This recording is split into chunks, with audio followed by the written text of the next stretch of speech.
အားလုံးပဲမင်္ဂလာပါ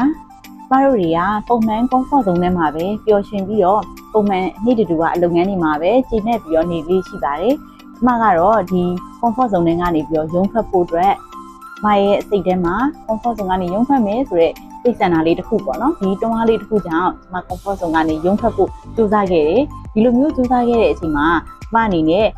ဒီကိုပိုင်စီးပွားရေးတွေကိုပိုင်လုပ်ငန်းတွေကိုလုပ်ကိုင်မှုအတွက်ရှာဖွေရင်းနဲ့ဒီ digital business တွေကိုတွေ့ရှိခဲ့တာဖြစ်တယ်။ဒီမှာအခုလုပ်ကိုင်နေတဲ့ digital business ကဆိုလို့ရှိရင်ခိုင်မာတဲ့ system တွေနဲ့တည်ဆောက်ထားတဲ့ 100% legitimate ဖြစ်တဲ့ system ကောင်းနဲ့တည်ဆောက်ထားတဲ့အပြင် step by step video based training လေးတွေကနေတစ်ဆင့်နဲ့လုပ်ကိုင်နိုင်တာဖြစ်တယ်ပေါ့နော်။ဒါကြောင့်မလို့လေကျမကဒီလုပ်ငန်းကိုစနစ်တကျလေ့လာပြီးတော့လုပ်ကိုင်ခဲ့တာဖြစ်ပါတယ်။ digital business ကိုလေ့လာမယ်ဆိုလို့ရှိရင်တော့ကျမတို့တွေကအရင်ဆုံးစနစ်တကျလေ့လာဖို့လည်းလိုအပ်ပါတယ်။ပထမဆုံးအနေနဲ့ comfort zone ကရုံးထွက်ဖို့အတွက်စိတ်ဆန္ဒရှိဖို့နံပါတ်1ချက်လိုအပ်ပါတယ်။ဒုတိယချက်တစ်ချက်အနေနဲ့ဆိုလို့ရှိရင်တော့ဘယ်လုပ်ငန်းမဆိုကိုကစနစ်တကျနဲ့လုပ်ကိုင်မယ်စနစ်တကျလေ့လာမယ်ဆိုတော့ခိုင်မာတဲ့စိတ်ဓာတ်လည်းရှိဖို့လိုပါတယ်။ဒီ digital business ကိုစနစ်တကျလေ့လာခြင်းနဲ့မိတ်ဆွေတွေဆိုလို့ရှိရင်တော့ပထမဆုံးအဆင့်အနေနဲ့ဆိုရင် website ဖြစ်တဲ့ www.roselinkin.com မှာအရင်ဆုံးပထမဆုံး webinar ကိုကြည့်ရှုရမှာဖြစ်တယ်။ webinar ကိုကြည့်ရှုပြီးရဲ့ကျမရဲ့မိတ်ဆွေတွေဆိုလို့ရှိရင်လုပ်ငန်းရဲ့ full package ကိုစနစ်တကျလေ့လာဖို့$149ပေးသွင်းပြီးတော့ action လေ့လာပြီးတော့လုပ်ငန်းကိုစနစ်တကျလေ့လာကြည့်ပါလို့ဖိတ်ခေါ်ချင်ပါတယ်။ကျမ Roselinkin မှာကျမက digital business owner တယောက်ဖြစ်ပါတယ်။ mentor တယောက်လည်းဖြစ်ပါတယ်။